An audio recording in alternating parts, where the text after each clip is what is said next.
Hello everybody, Drifty here from Driftwood Gaming, and welcome back to Let's Make a Game.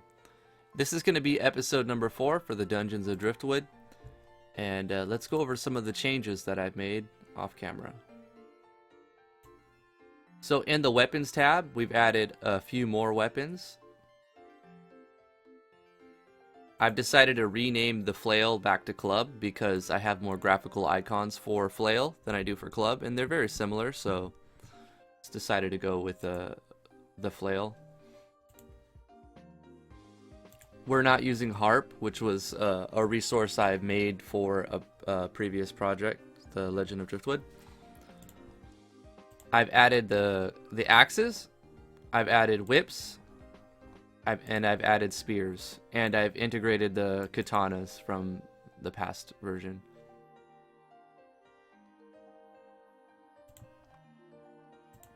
So most of the work that I've done is specifying a weapon type and specifying an animation for it. Also, I'm using Replace Attack, another one of Yanfly's plugins, the Weapon Unleash plugin, YEP_Weapon Unleash. And so instead of using the actual Weapon Unleash, we're just using Replace Attack, which means when you're using this weapon, your basic attack is going to use a skill that you specify instead of the basic attack function or skill. So I've had to design a custom damage formula and skill for every weapon type. So let's go over some of these. Most of these have different damage formulas from one another, but there are a few that have the same. Like, let's see, Katana has A.ATK times 2, and so does the axe and the flail and the sword. But they're all using different variables.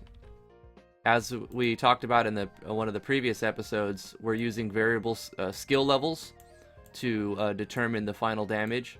So you're going to have your parameters, your player stats play a role in this, as well as the variable and the target's defense. So the only weapon that uses defense in a offensive way is the spear. So when you're using a spear, the more defense you stack up, the more damage you're going to do. So this is a unique weapon here, the spear. The katana is raw attack power, sword and the flail attack power, the axe as well attack power. The whip is using agility, so your attack and your agility will increase the damage, as well as the dagger. And for the staff, since it gives mainly like a magic attack bonus, it doesn't really give any attack power. We'll look at it real quick. It wouldn't make sense to make the damage formula for the staffs based off of your attack power, because they would just be too super weak. And so the damage formula for staffs is based on your magic attack power. I'm also going to change the animation for the staff, so it looks like more of a ranged attack instead of like you physically hit him. You know, you just like conjure a cantrip and throw a spell at him or something. I'm still deciding on what I want that to look like, and I sort of want to have it variable dependent, but I don't know how I'm going to do it yet, because I want it to be like randomly lightning bolt, randomly like missile, magic missile, randomly like a fireball. I'm still just trying to figure out how to do that. I'm probably going to do it with conditional statements and using an action sequence. But for now, it's just going to look like a physical attack, but the damage formula is based off the magic attack power and the staff skill. So we've got those new weapons. We've got custom damage formulas for them. And we've already went over these, as well as the player versions and the enemy versions of all the attacks and everything. So I'm not going to go over those too much. In this episode, I want to add maybe some items besides the crafting items that I've sort of imported. Maybe add some restorable, recoverable items that are like loot you can find. start adding stuff down here, as well as essences that you'll use to get skills. But also, and mainly, I want to focus on adding enemies in this episode.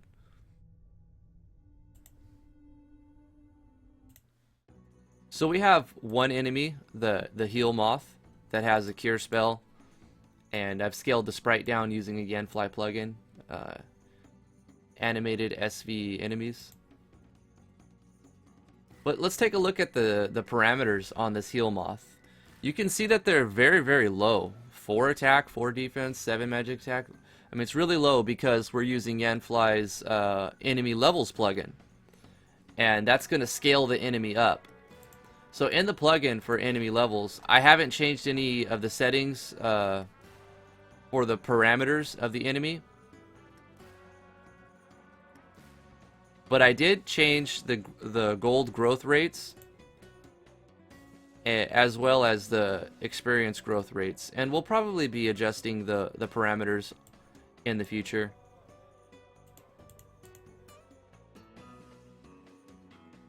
Problem with having all these plugins is trying to find the one you're looking for.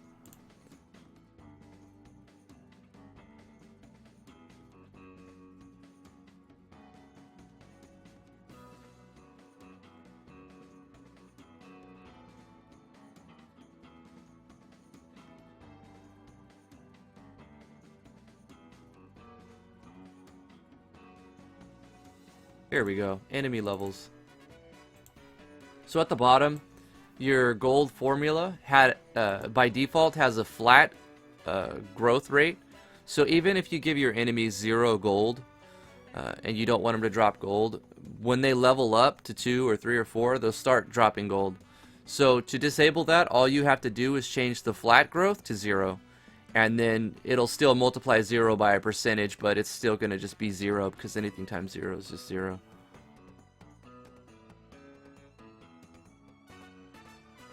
I've also adjusted the flat growth rate on the experience to, instead of gaining 10, gaining 5. This is to add increasing difficulty with each level you get. So as you get higher in level, it's going to take you a little bit longer to get the next level. And it's really simple to adjust that. You just go here to this parameter, the flat growth, and drop that down. It's 10 by default. I set it to 5. But I kept the percentage the same. So it's a 15% growth per level. But we'll be changing a lot of this around, like I said.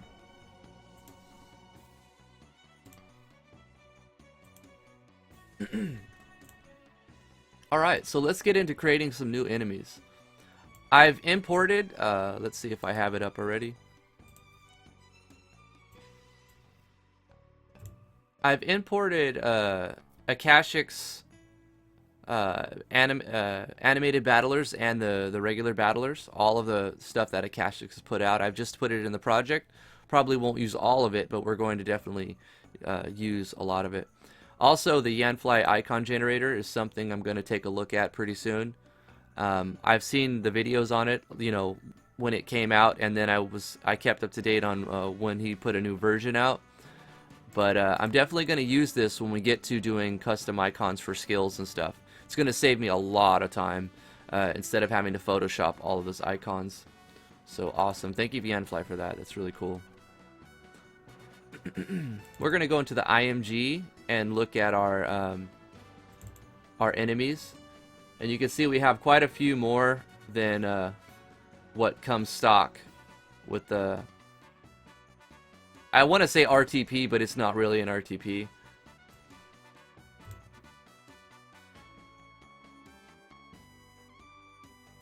Also in the SV actors, I've gotten some resources from Akashic site. Also, a thing I wanted to talk to you guys about is setting up like a special thanks and credits page. When you're starting your project and you start adding resources from one author to one artist to this artist and that artist, it's very easy to just lose track of what you added from. So once again, in your notes file, which I recommend you make for every new game, make like a little notes file where you can just type ideas you have real quick, or make a little reference to where you're storing what variables. So when you're in the damage formula, you can just quickly reference them without having to X out of that and everything. And also at the bottom, do your special thanks. So when you start adding, artwork from other people, at the end of the game, you don't have a big process of tracking down. Oh, this was from this person. This was from that person. You can just go to your notes file and be like, okay, I got to credit this person, that person, this person, that person. And then it makes it easy when you set up your credits page and your end credits to just kind of like, copy paste line by line. And that's a good tip for you guys.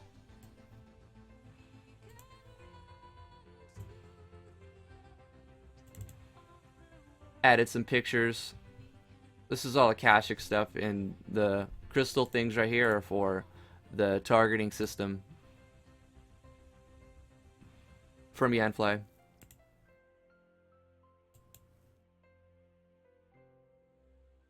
Okay, the reason why I set up my actor, the class parameters for the main hero to have like a 5 on all base parameters, because the player is going to be able to customize the character into any direction that they want to take it. So this is a good baseline, because if we think of 5 as average per level, when we design our enemies, we can use that same 1 to 10 or even past 10 as a way to determine how strong we want something to be. So if we look at our enemy here, he's got 4 attack, 4 defense, 7 magic attack, 8 agility. So we can see if we're going like on a scale of 1 to 10, or 1 to a little bit over 10, we can see that they're a little bit below average on attack and defense, but a bit above average on magic attack and magic defense, and a little bit higher above average on that towards the high end on agility and luck. So we can design all of our enemies with this in mind, and then scale the difficulty with the HP. So this is going to make it really easy if you're using Yanfly's enemy levels. I really recommend you doing that. Otherwise, you're going to have to design multiple copies of basically the same enemy at different levels, points in the game. Otherwise, it's easier just to scale him. So you could fight a heal moth at level 1, or at level 10, and it'll have 40. Or whatever the growth rate is. It's not exactly multiplied by his level. If you want to change those values, you just go to the plugin that we just looked at, which I said we're going to be taking a look at several times in the future. And you can see that their growth rate is listed right here. So we'll probably be adjusting the HP growth rate right now.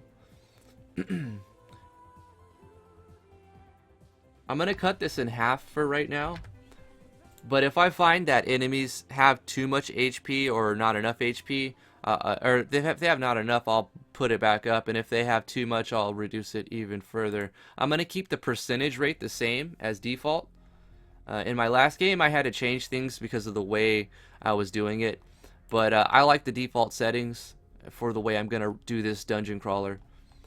Like I said, I've only changed the growth rates on experience by cutting in half and reducing it completely on the gold for experience and gold, and then now I've adjusted the HP rate.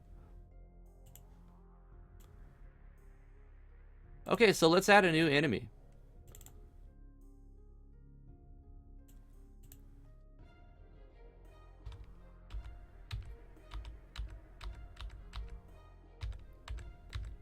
Since we're going to allow players to learn skills by defeating enemies, we're going to have to make at least one skill for every, or one enemy for every skill we have.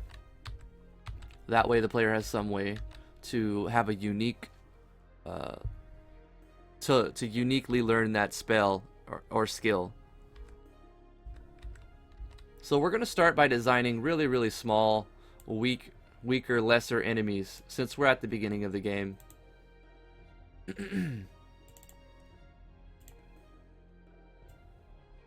And when we're assigning the skills for the enemy, we have 2 versions of all of our skills, but we need to organize so that the enemy versions are all in one location. So all of my enemy skills I put past 300. So when I give skills to the enemy, it's going to be the past 300. Alright, so we'll give this little guy... He kind of looks like he's an earth element. And we already have gave the player cure with the heal moth. So let's give this guy stone. The enemy version. We're going to reduce the rating to 4. And for experience, I've set it to 10 as like it would take 10 kills to get the next level. But we're going to be changing this. I'm probably going to be awarding more experience. Especially since I cut the growth rate in half. For the flat growth rate anyway. Percentage is still 15%. I'm going to start them all at 10 and then scale them for difficulty later on. So we'll think of a name for this guy as we're giving him stats. So he's going to need some MP. Let's give this guy slightly higher attack and defense since he's like a rock element type thing.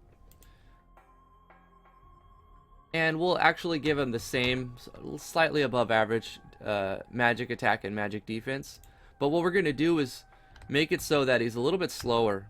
So he's just got 4 agility and 5 luck. I might even design some formula to determine experience rewarded based on stats. Maybe I should do that now before I start designing a bunch of enemies.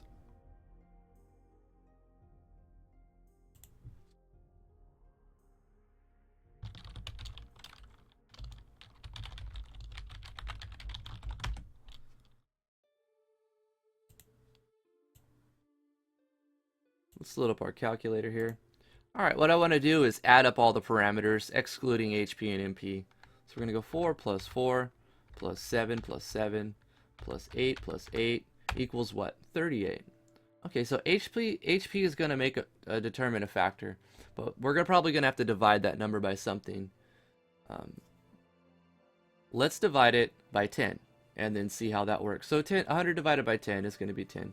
So plus 10. So we got 48, and with 48 total parameter score, I guess what we'll call it, we're awarding 10 experience. So what is our ratio there? So basically for every 2 parameter points, or no, let's see, every 5. So for every 5 parameter score, we're going to award it an experience and round off.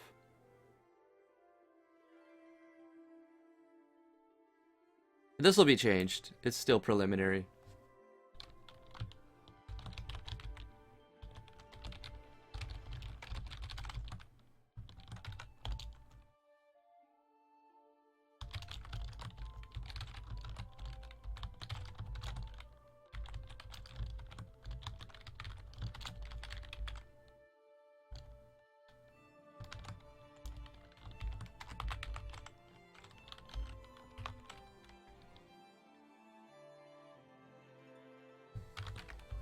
I don't have to put parentheses around that. It should work fine, but I'm just going to do it.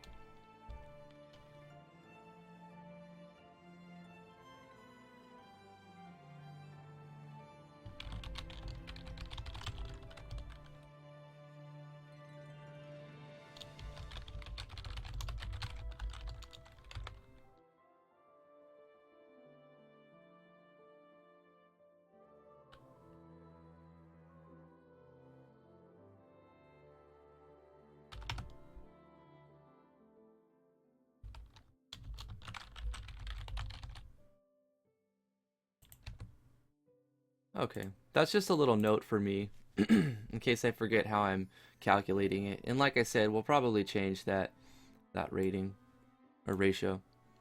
So now that we've built some sort of damage experience formula, let's calculate and plug in the numbers we have for our little rock sprite. I don't know what we're going to call it, but for right now we'll call it a rock sprite.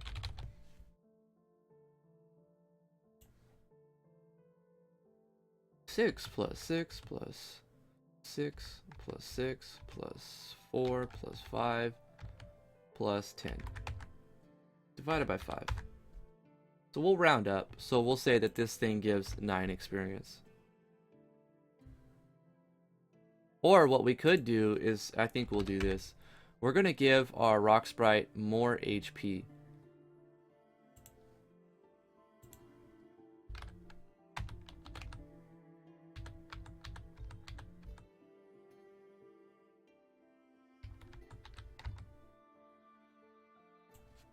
I like that better. Alright, so we've got a skill for the rock sprite. I think what I want to do is add an attack element. So when this rock sprite hits you, physically you're going to take earth damage. Also, we're going to give it an element rate, which is going to determine how much damage it takes.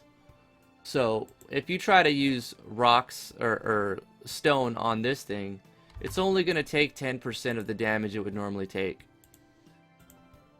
So it's highly resistant to the element that it uses, which makes sense.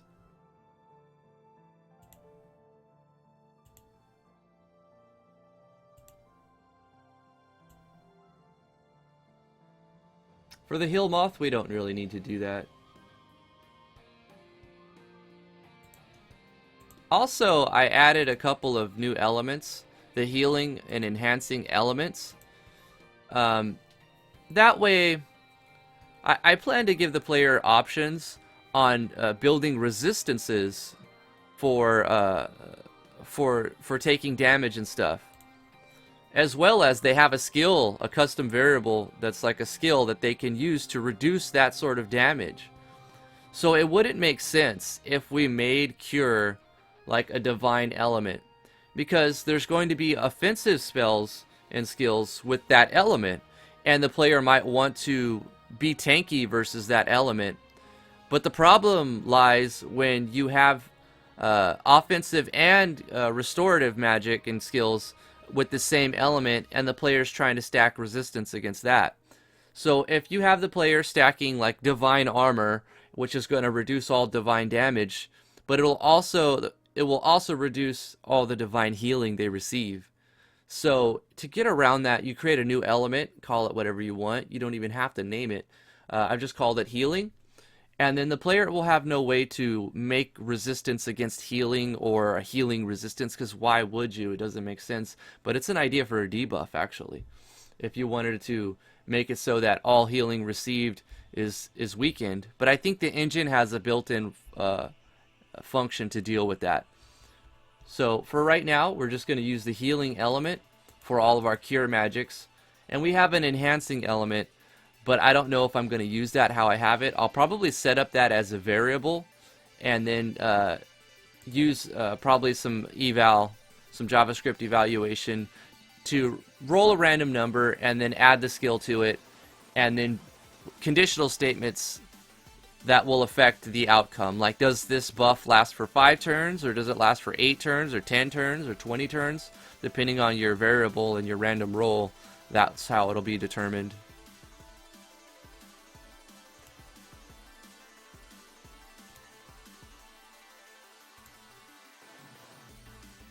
Also, with the element types, I've decided on the 15th slot that was blank before to call it Relic. I think that sounds good. We'll probably add another equipment type later on. Leave it how it is for now, though.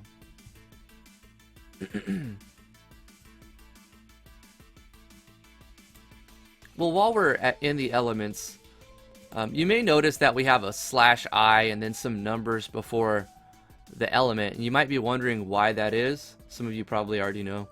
It's so that when we look at these elements in the status menu, it shows an icon in front of them. Let's demonstrate that really quickly.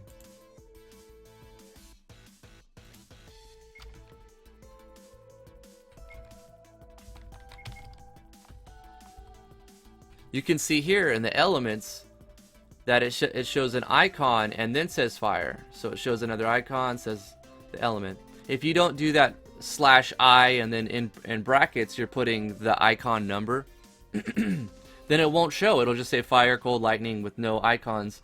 And I think this looks cooler, and it's just more, it's just better. So you can assign an icon for each of your elements. Now for the states, it does it automatically. But it doesn't automatically do it for elements, so you have to do that yourself. And I'm wondering if there's a way to use the actor variables plugin, which I'm using for Manfly, to show text commands like /i for your actor variables. I'm actually curious to see if that'll work. I'm gonna try that really quickly. So let's go ahead and go to our actor variables plugin. It might crash, so I'm not sure. I've never tried it. So right here, we're determining what variables it's going to show. Let's just give it any icon. Let's just go /i, and let's just say 15 out of 14, and see if that does anything. It's most likely going to crash when I get to it, but if it works, awesome. I'll assign icons for all of those parameters as well, or variables as well. Are we going to get an undefined? Yeah, so it doesn't know how to handle text commands. But that would be a cool add-on or update to the actor variables plugin, I feel. Maybe if enough people bug Yanfly, he'll figure out a way to do it.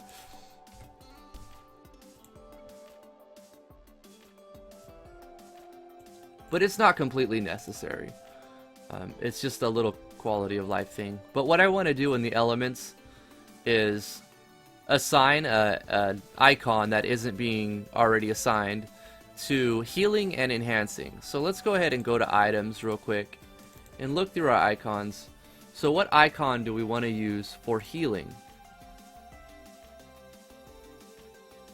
I feel like this heart makes sense, which is icon 84. So let's go to our types again and see if we're using 84 for anything. We're not. So what I'm going to do is do /i and in brackets put 84. So now when we look at it on the status core, it'll show a heart and then say healing. Let's do the same for enhancing as well.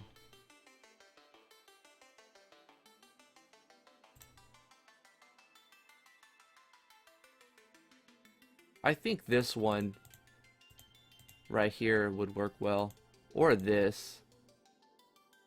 But I have an idea for immolation and damage on hit, so I'm going to save that for something else I have in mind. I like this one. This seems like magic ability up, and this seems like magic ability down, or state up, state down. So we'll go with this one for enhancing.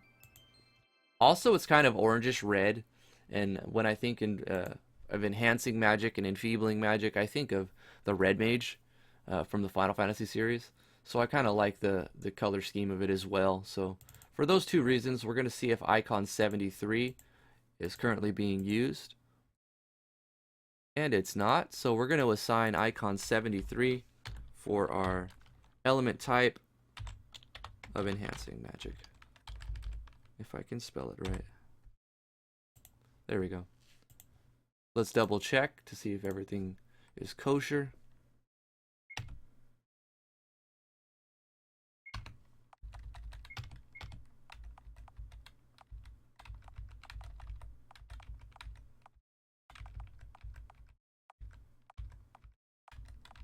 Oh, well, the first thing we'll have to do is go to the plugin and specify that we want these elements to be shown.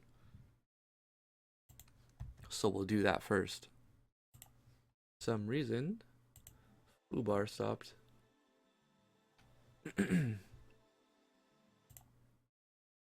Okay. So let's do that. We'll go to our, I think it's the status menu core. Right. We're going to scroll down.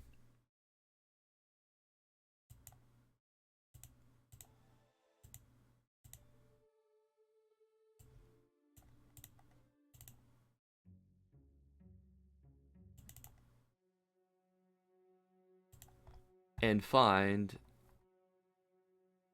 elements. There we go. So in column 1, all we have is physical being shown. And then column 2, we have all of our elemental types being shown. And then the 10 is going to be, is there 2 spaces there? Oh no, it's not. That's I think Venom. I think it's just the element. So let's go ahead and add 11 and 12 right here. And also I want to check to see if I put it right there. 11, 12. That's right. Now if we check our status, excuse me, we should have,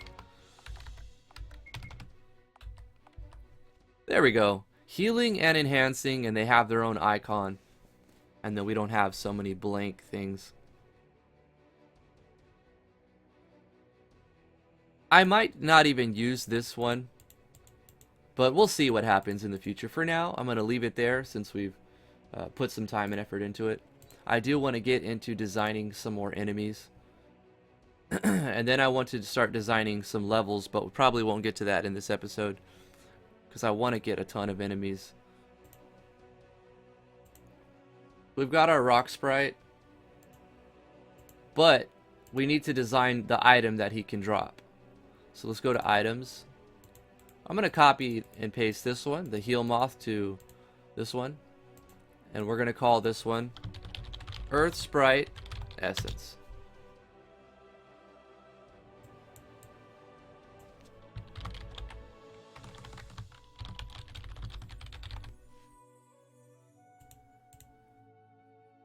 And these items are not consumable, they don't have any scope, and their occasion of use is never, because we're going to be checking for these in a common event and or an event. And then if the player has enough of them and decides to consume them, then the player will be awarded a spell or skill. So we've got our item designed, which is every enemy will have the 1 guaranteed drop, and then possibly more drops. Eventually, way more possible drops, with every enemy having a rare drop. So every enemy will have a guaranteed drop and a rare drop.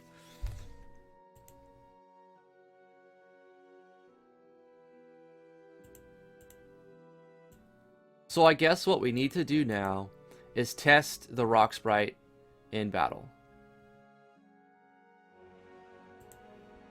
But before we do that, I want to go into system and turn off the battle music. I have it set to Omni Slash, and I'm going to make a note of that really quickly, so when I put it back on,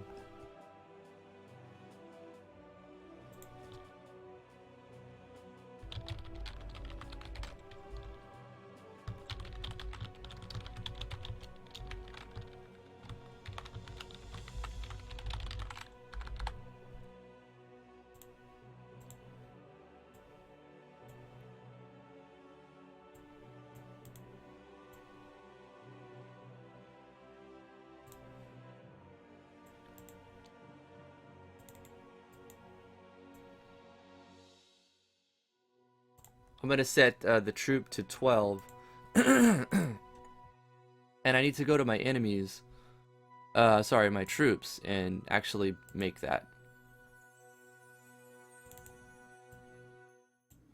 And I might want to scale the sprite, but I'm going to see how it looks before we scale it.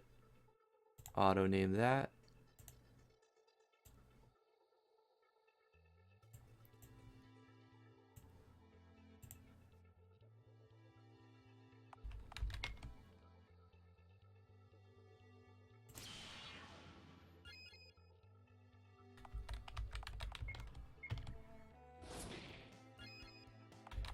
And you can see my attack has been renamed to Dagger.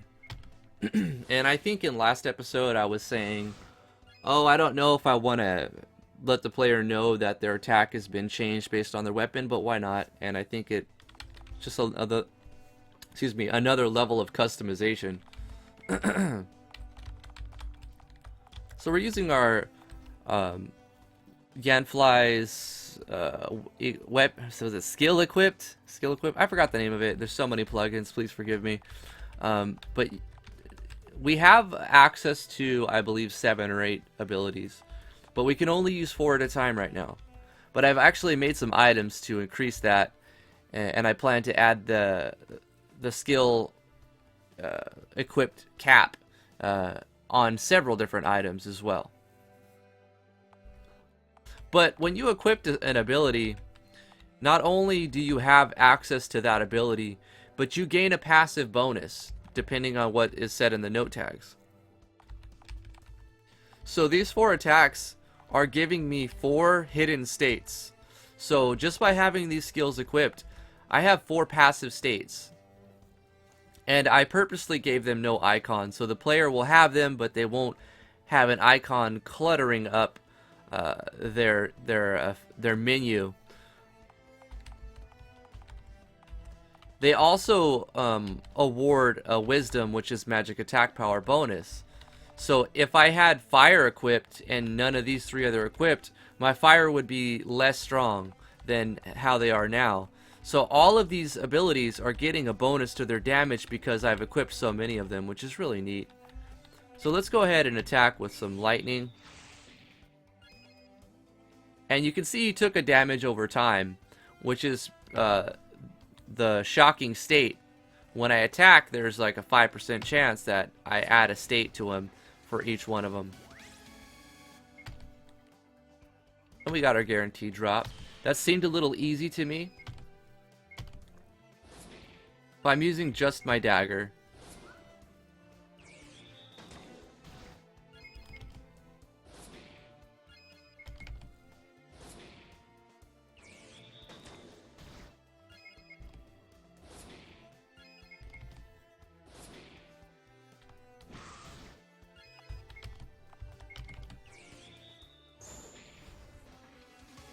Right.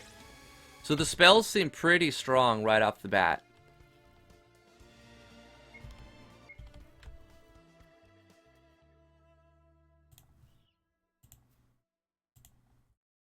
So I don't want to give him more HP because I like how it works like that. And the basic dagger attack, because it's the lowest level dagger, you'll probably be doing much more damage when you have better gear. All I'm starting the actor with is a bronze dagger and no gear. At level 10 too. So it's scaling the enemy, and I've changed the variance on the enemy levels so they can never be a higher level than you. And they can only be 1 level below you. So when you're level 10, you're only going to fight a level 9 or a level 10. I might change that so that you have level 8 to 10, or even 7 to 10, or even 7 to 11. But I'm not sure how that's going to be in the final version.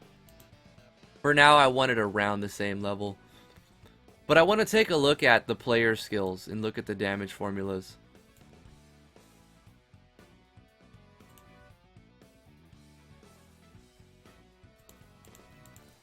So we're using the actor's magic attack power times 2, plus an elemental variable, plus for this one it would be the wind skill variable times 2. So right off the bat, this is only 2 and this is only 1. So you're getting 3 points for this with no skill on top of your magic attack power times 2. Now, I know a way to fix this, but I'm going to have to do a lot of editing. And a way to fix this is to cut the magic attack power boost in half. Again. I'm going to leave the cure spells how they are with those numbers. But I also want to look at the enemy's version of these spells. They're much higher because they're not getting enhanced by a skill.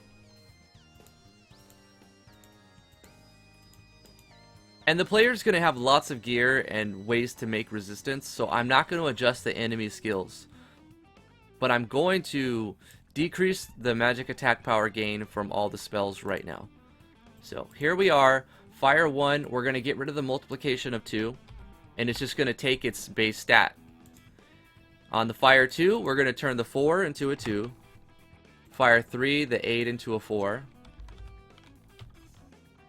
Flame, which is our AoE, we're going to cut that in half. And since I've already balanced these out, and I'm adjusting them all the same way, I'm cutting the magic attack power boost, you know, dividing it by 2. So I don't have to worry about recalculating it all if I use the same, if I'm treating all of the skills the same. I'm not like taking 1 from this skill, or 2 from this skill, or 10 from this skill. I'm systematically cutting their magic attack power bonus in half for all of them.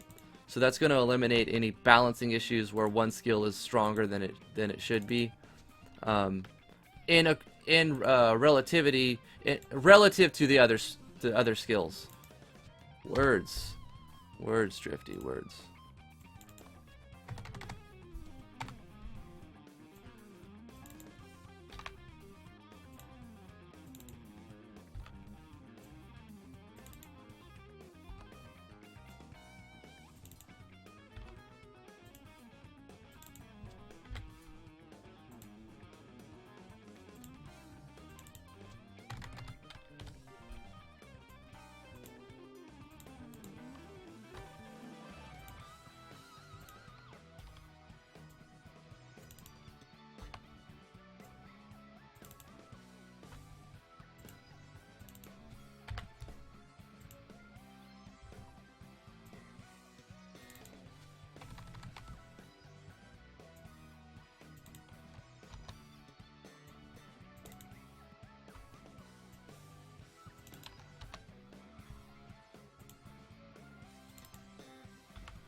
Because if I was already doing that much damage with level 1 skills, I can only imagine how overpowered they're going to be once the player has upgraded their skills. Their skill levels, rather.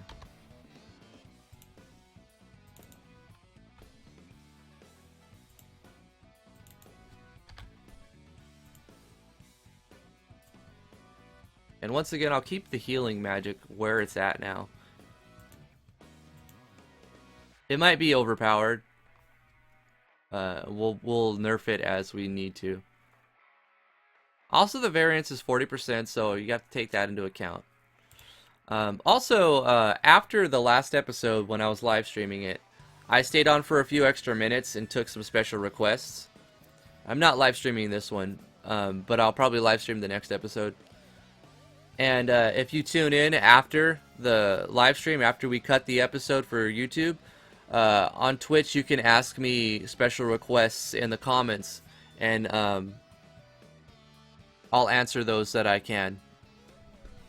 So one of the requests was to make a Mighty Guard, which is a state in Final Fantasy XI the Blue Mage gets.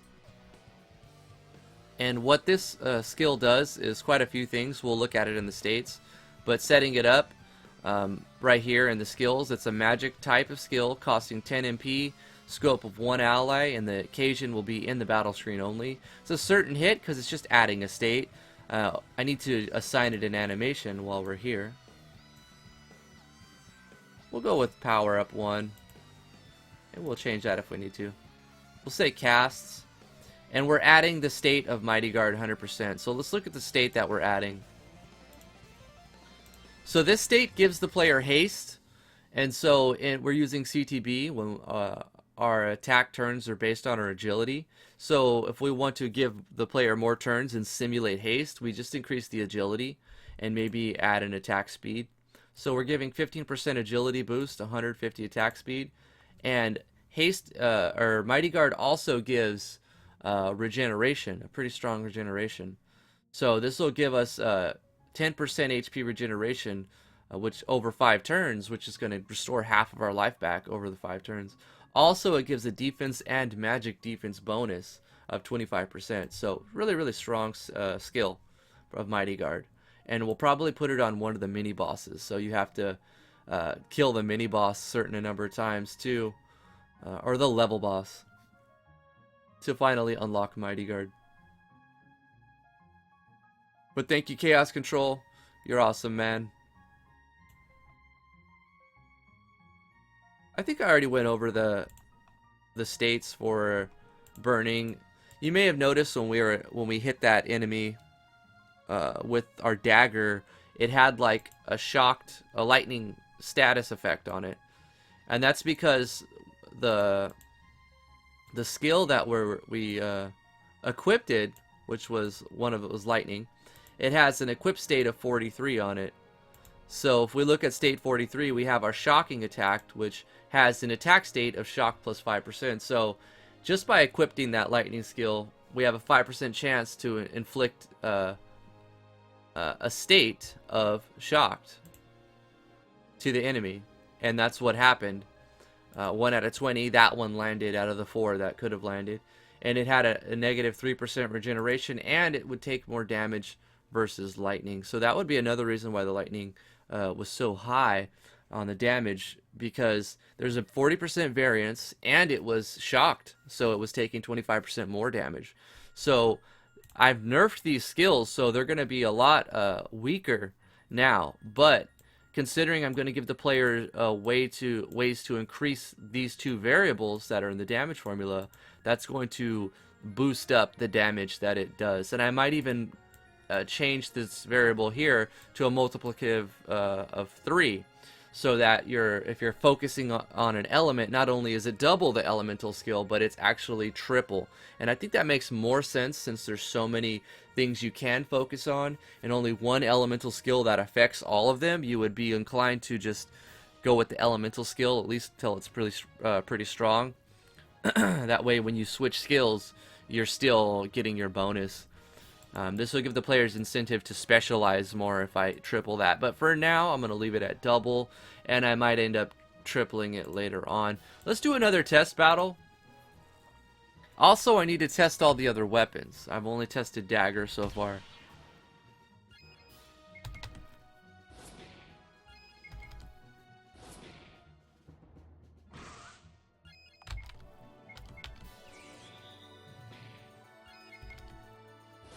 Yeah, that seems a bit more reasonable. Because remember, this is with our skill levels 1. And as they get stronger, they'll do more damage.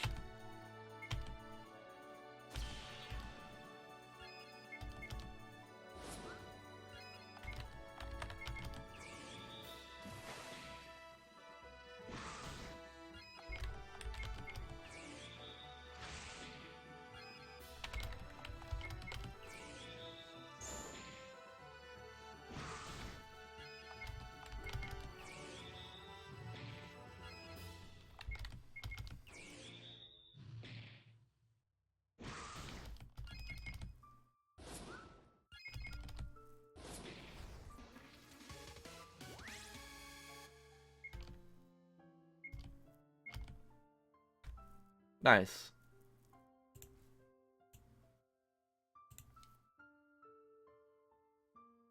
Okay. Let's add another enemy now.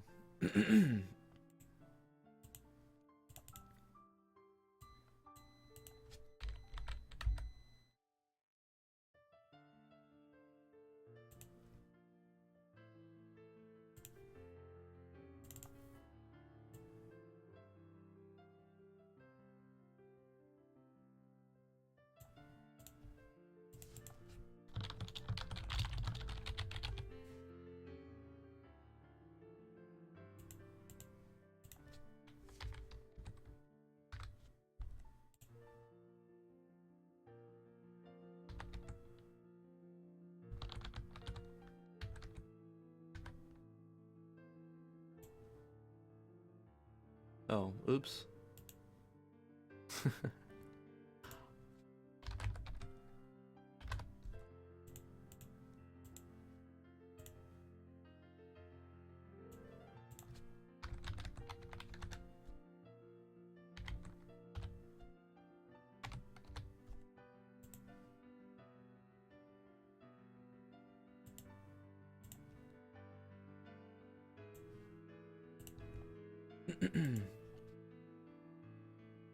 Hmm. Yeah. Or let's calculate his experience. Let's say 15 plus 5 plus 5 plus 6 plus 7 plus 9 plus 5 divided by 5. 10.4. We'll stay with 10. That seems to be fine.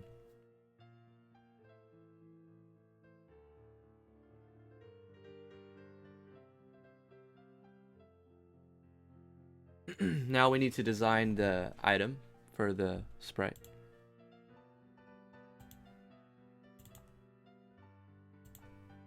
Save us some time.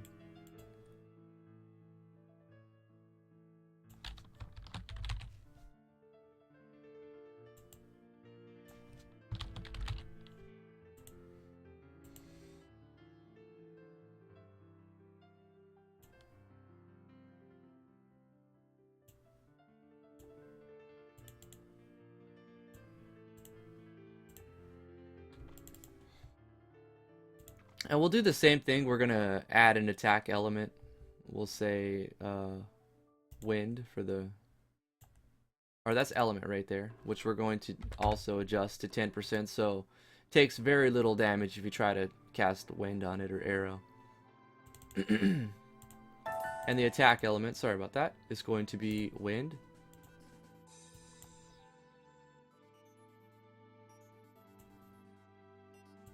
Now we need to award it a skill. Once again, careful not to award it a player skill. Award it an enemy skill of arrow. Give it a 4 rating, so it would attack more often.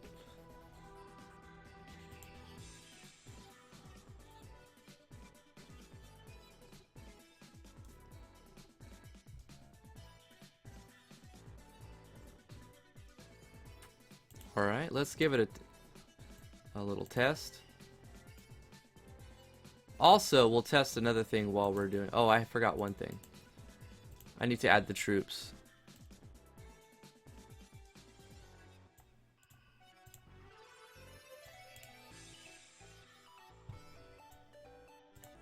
I want to change the actor's weapon. Let's go with swords now. A bronze sword.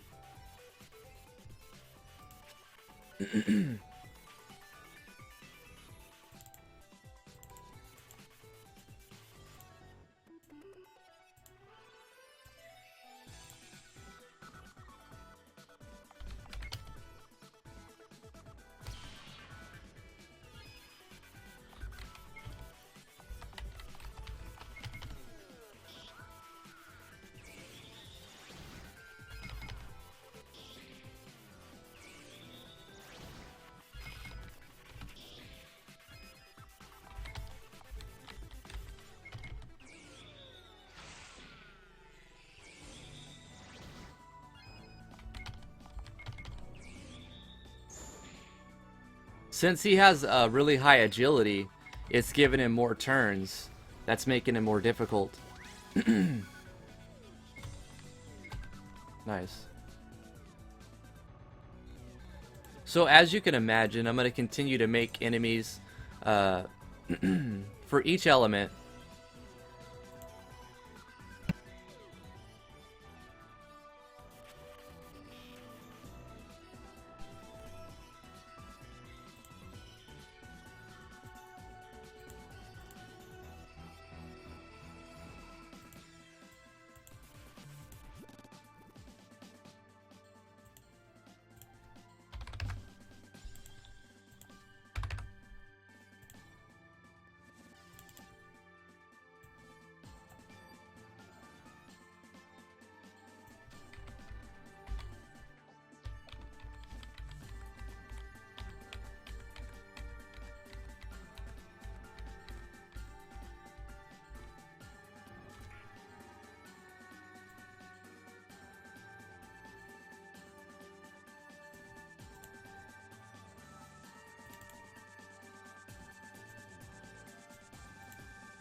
And also the items and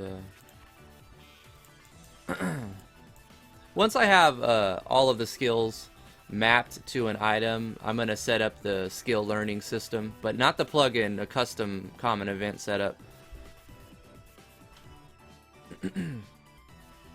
I really love the plugin that Yanfly made, and I use it in my other games, but I'm going to do something different in this one.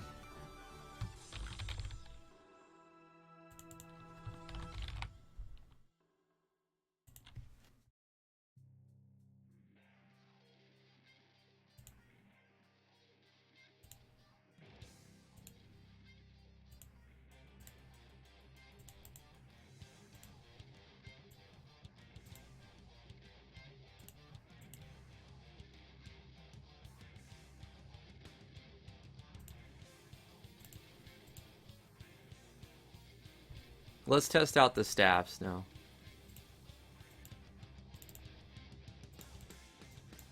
Once again, I forgot to make the troop.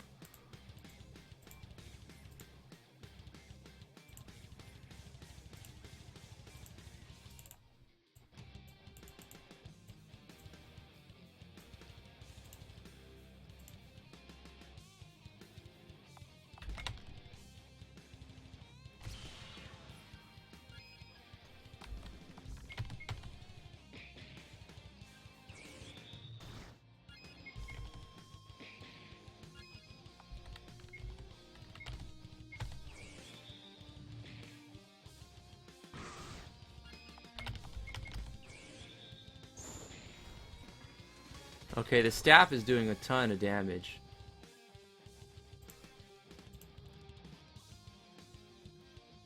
Oh, I know why. Okay, and that makes sense.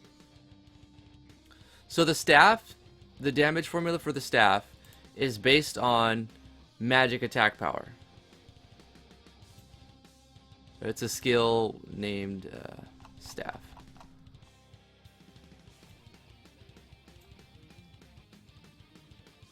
So we can see here in our damage formula that it's based off magic attack power. But the skills that we have equipped are adding a bunch of magic attack power. Because we have 4 spells. So we had a plus 40 to our magic attack power. And I see that that's going to be an issue later on. So a simple way to fix that is to reduce the damage in the damage formula for the staff. So instead of multiplying the magic attack power by 2, we're just going to take the user's magic attack power and then add it to the variable of staff skill times 5, subtracting from the player's defense. But maybe we should subtract from the player's magic defense since we're using magic attack. And that makes sense. So let's do that. MDF. So our staff will be a magical attack, basically. And since it's a magical attack, we can adjust its variance to 40% as well. Actually, let's do a little less than the actual full magic spells. Let's do 30% variance on the staff attack. Physical attack, we're going to actually change its hit type to magical attack. Animation, let's give it a spell. But I don't want it to be just one element, so...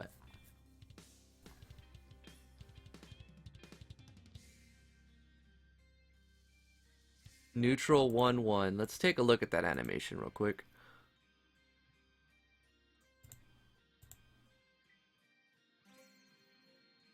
That works fine.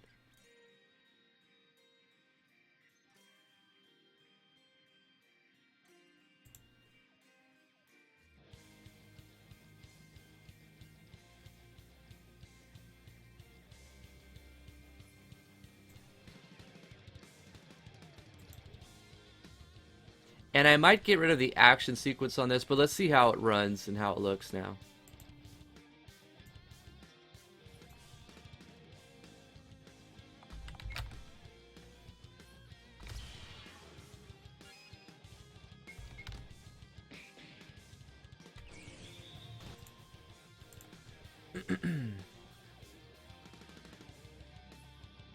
Okay.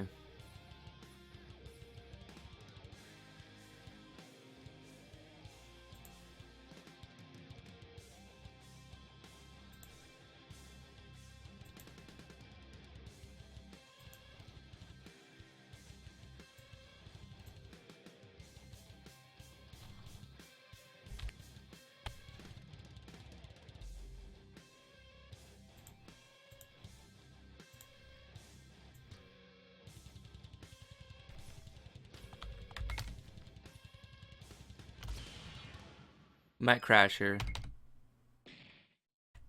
Okay, just bypassed it.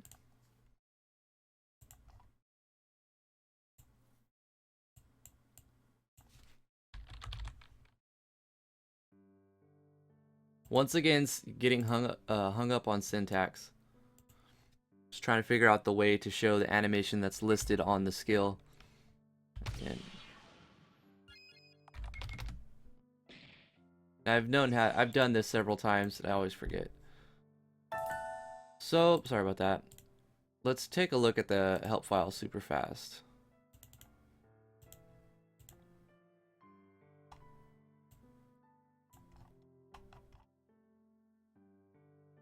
Action animation. Okay.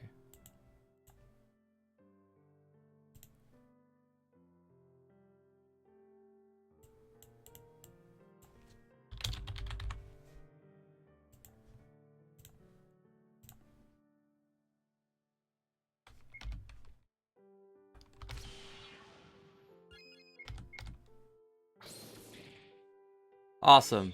I like it. Much better. Also, something else I'm thinking about. Enemies if enemies that have an element associated to them should have a weakness to its opposing element. So let's go to our enemies. The Hill Moth, let's make him let me see, you're not gonna have, let's make him strong versus divine magic and weak to darkness magic. So element rate, divine, he's only going to take 10% damage of divine spells thrown at him. He's also going to attack with the divine element. But he's going to take 50% more damage when you hit him with dark magic.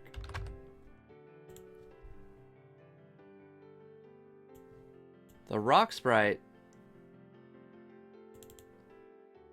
is going to take 50% more damage when you hit him with the wind spell or wind magic.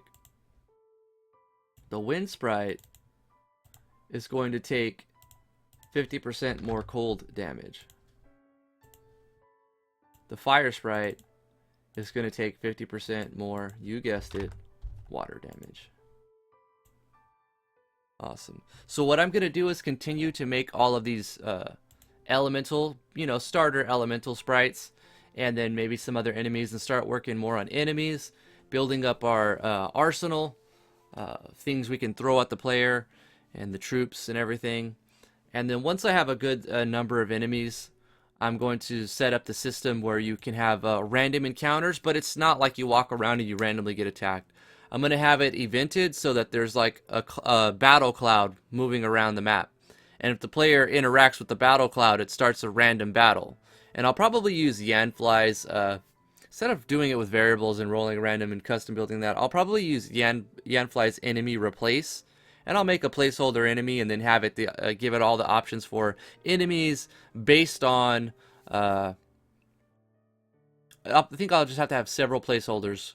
So for one for each like rank, like players level 1 to 10 will fight these ranks, but when you get to 11 to 20, more enemies will be added to those random possibilities for battles. So learning skills will be random because you don't know what enemy you're going to fight.